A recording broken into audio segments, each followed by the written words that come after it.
Although as Minister of National Defense, I had sighting reports of UFOs.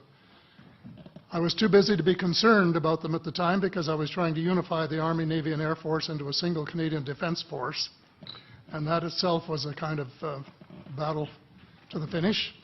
So this was not high on my agenda. But about 10 years ago, I started getting interested due to a young man from Ottawa sending me material on the subject. I told him I was too busy to read it, but he had confidence that someday I would. It took me a while to get around to reading it, but I took it for my summer reading in 2005 and was really impressed with what was contained in it. And what I thought to myself is there are huge issues here, huge issues. And the American people and the people of the world have a right to know what's going on because they're part of it. It's not just an isolated thing.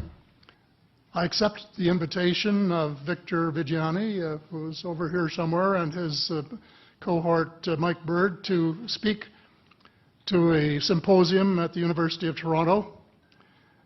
And I said, UFOs are as real as the airplanes flying overhead.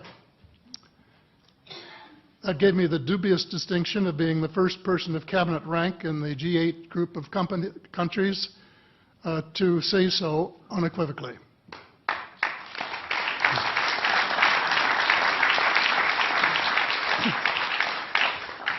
In the 1960s sometime, it was a flotilla of UFOs headed south that crossed into NATO territory in Europe.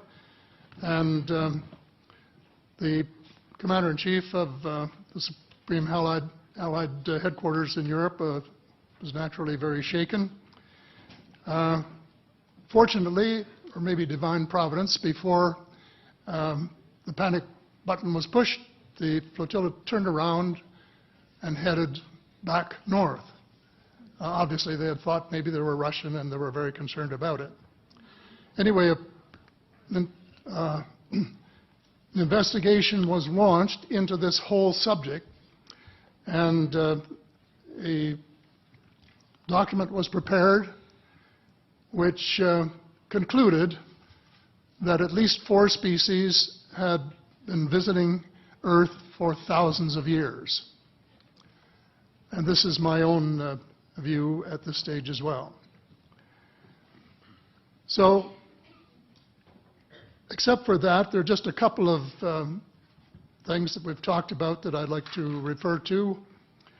And one was that we were referring to them as they until this morning when Linda Moulton Howe, I think she was the first one, actually named 3 different species.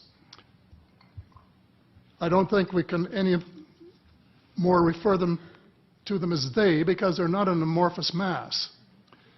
They are different species and consequently may have different agendas. I don't think we can say that they all have the same agenda any more than we could say that the United States, China, and Russia had the same agenda. Our real interests may be very similar, but as of now, our perceived interests are still quite far apart. One more observation before I begin what I want to say, and that is that we spent quite a bit of time talking about the 66-year-old cadavers. And I was glad to have Linda this morning finally say that there are live ETs on Earth at this present time, and at least 2 of them probably working with the United States government. The other species that I learned about not too long ago was called the tall whites. And this is when Paula Harris broke the story just a few years ago.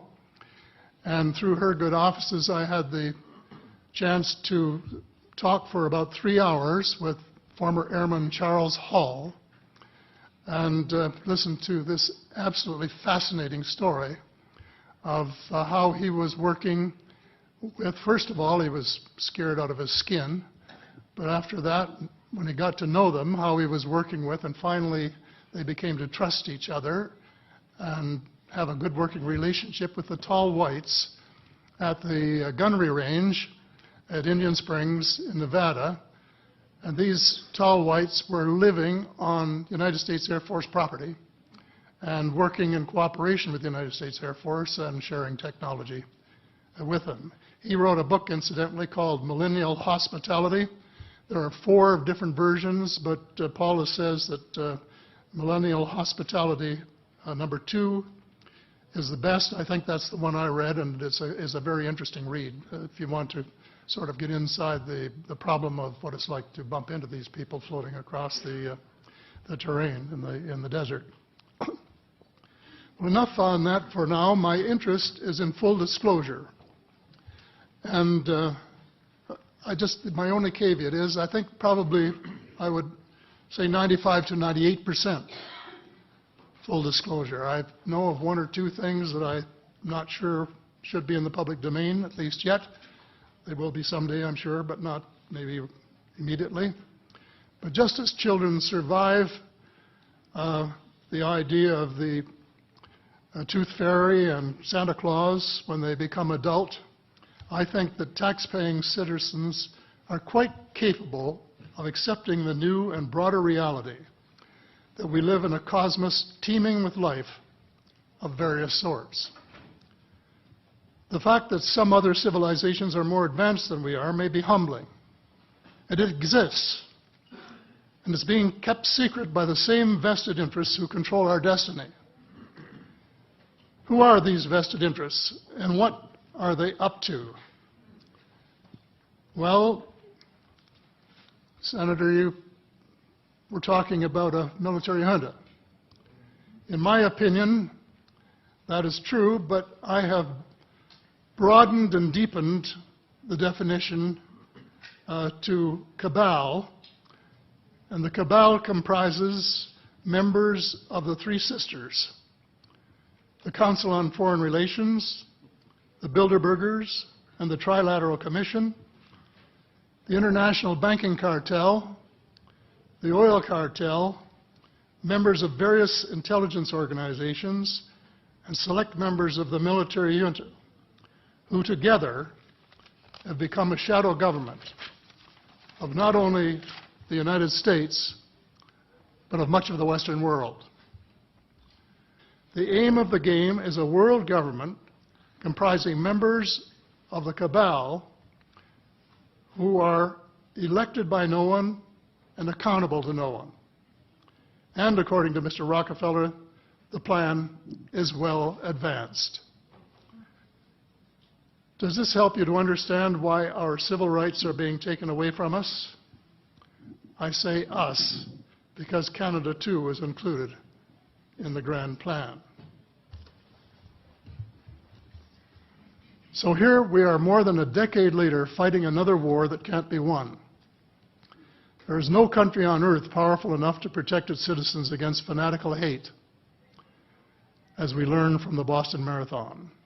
And the mere attempt to pursue the impossible pits neighbor against neighbor and the state power structure against everyone. All of the freedoms won by the millions of men and women who fought and died in World War II are being flushed unceremoniously down the drain. The only hope of peace is a negotiated settlement. This will require a paradigm shift in American attitudes.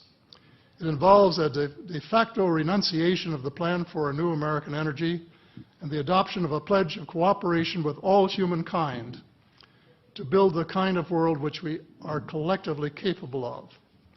Young people everywhere need to be challenged by a noble cause.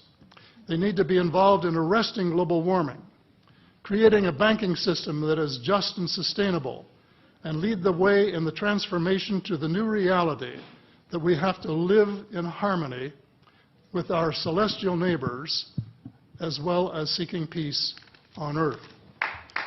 In a word, we have to become spiritual beings and practice the one tenet that the world's major religions have in common, and that is the Golden Rule.